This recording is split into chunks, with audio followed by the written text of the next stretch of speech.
तब मुक्तानंद स्वामी ने पूछा कि भगवान के स्वरूप का निश्चय होने के बाद यदि वह मिट जाता है तो उस मुमुक्षु को यथार्थ निश्चय हुआ था या नहीं।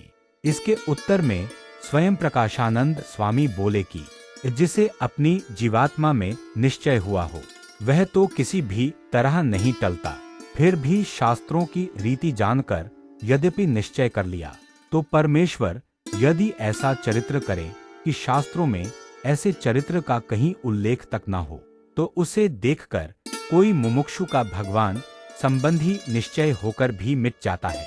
यह सुनकर श्रीजी महाराज बोले, शास्त्रों में परमेश्वर का सामर्थ्य, उनकी असमर्थता, कर्तृत्व एवं अकर्तृत्व आदि अनेक बातें बताई गई हैं।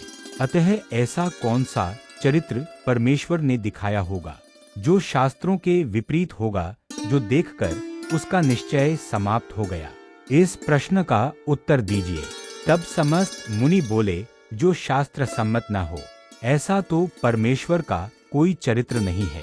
इसलिए हे महाराज, अब यह बताइए कि भगवान का निश्चय होने के बाद भी क्यों मिट जाता है? तब श्रीजी महाराज ने कहा, जिसे भगवान का निश्चय होता है वह शास्त्रों के द्वारा ही होता है, क्योंकि शास्त्रों में परमेश्वर के लक्षण भी कहे होते हैं और संत के लक्षण भी लिखे होते हैं। अतः शास्त्र के द्वारा जो निश्चय होता है वही अविचल रहता है, किंतु बिना शास्त्र के अपने मन से ही निश्चय किया हो तो वह निश्चय मिट जाता है। धर्म की प्रवृत्ति के कारण भी शास्त्र ही हैं। जिन्होंने शास्त्रों का कभी भी श्रवण नहीं किया है, ऐसे जीवों में भी माता, बहन, पुत्री और स्त्री संबंधी विवेकद्योतक धर्म की मर्यादा आज तक चली आ रही है। उसके कारण भी शास्त्र ही हैं, क्योंकि सर्वप्रथम किसी ने शास्त्रों में से ही ऐसी बात सुनी है जो परंपरा द्वारा सभी लोगों में प्रचलित हुई है।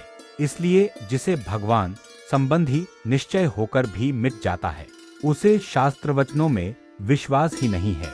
वह तो मनमानी बात करने वाला है और नास्तिक है। जिसे शास्त्रों में प्रतीति होती है वह कभी परमेश्वर से विमुख होता ही नहीं, क्योंकि शास्त्रों में भगवान के अनेक प्रकार के चरित्र हैं। अतः परमेश्वर चाहे जैसे चरित्र करे फिर भी वे शास्त्रों से विपरीत होते ही नहीं।